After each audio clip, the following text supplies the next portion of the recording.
Géographiquement, on est en plein cœur de la Côte des Blancs, au Mesnil-sur-Roger, et dans le terroir.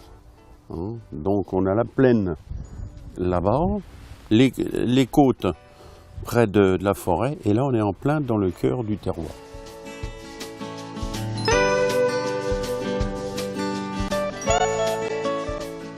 Nos vignes, les premières ont été plantées en 43, les autres en 47, en 52.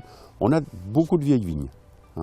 Et si on prend notre plus récente, c'est vrai, on l'a plantée l'an dernier. C'est une petite partie, c'est-à-dire que sur l'ensemble de l'exploitation, on va replanter tous les ans à peu près 1,5%. On essaye de garder les vignes le plus vieux possible, étant donné qu'on pense que pour la vigne, pour le vin, c'est meilleur.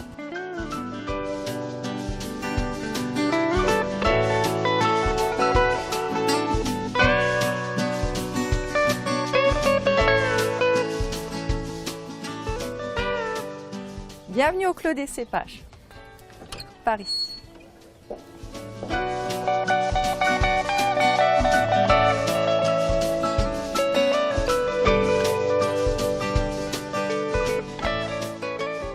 On est au château de Villers-au-Bois, le Clos des Cépages, et on fait des repas. Nous accueillons des touristes pour faire une journée avec nous, passer une journée avec nous, visite du musée et le repas ici, dans cette salle où là, ils vont déguster tous nos champagnes au cours du repas.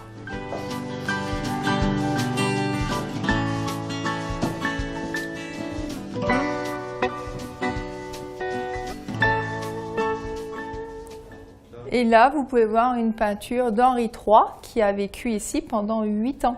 C'était sa propriété de chasse. Et ici, vous pouvez voir un portrait de mon arrière-grand-père. Depuis 6 générations, on travaille dans le Champagne. Et donc mon père, lui, a plus développé le tourisme. Donc il a développé le musée pour attirer du monde pour venir acheter du champagne.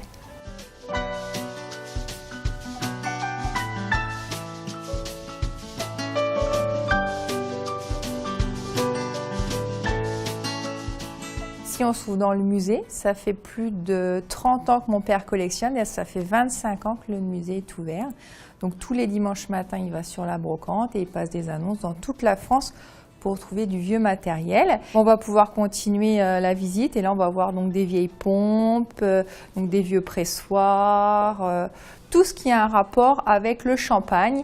Et aussi on va voir le caveau donc du verre, le thème du bouchon, le thème de l'étiquette, donc tout ce qui a un rapport avec la bouteille et le champagne.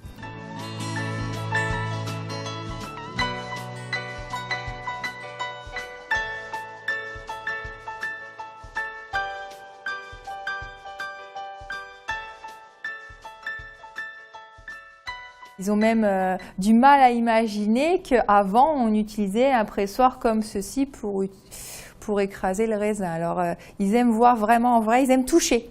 C'est vrai que, voilà, pour vraiment s'imprégner des choses.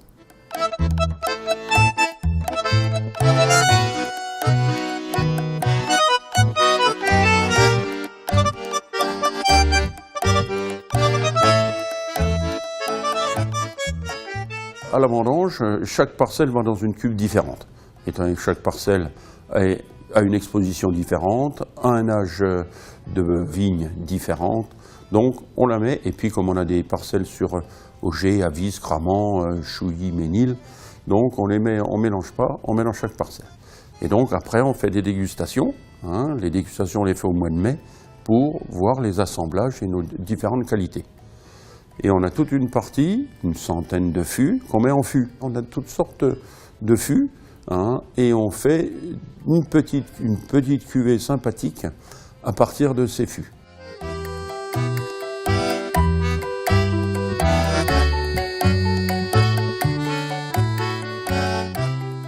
Veuve Clémence, donc un chardonnay grand cru qui provient de nos vieilles vignes.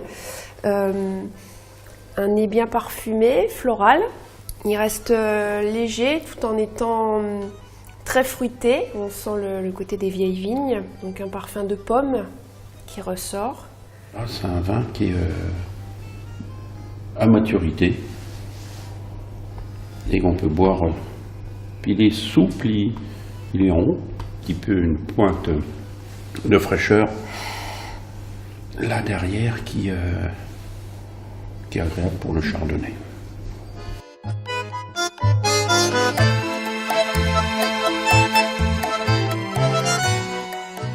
Donc là, on est plus sur un millésime donc qui date de 2005, un pur chardonnay toujours, des vignes qui sont complètement sur nos coteaux, donc avec un riche ensoleillement. Alors là, il a déjà vieilli un peu plus et on sent des arômes de noisettes, de brioche, un petit peu des notes beurrées, le fruit confit un petit peu.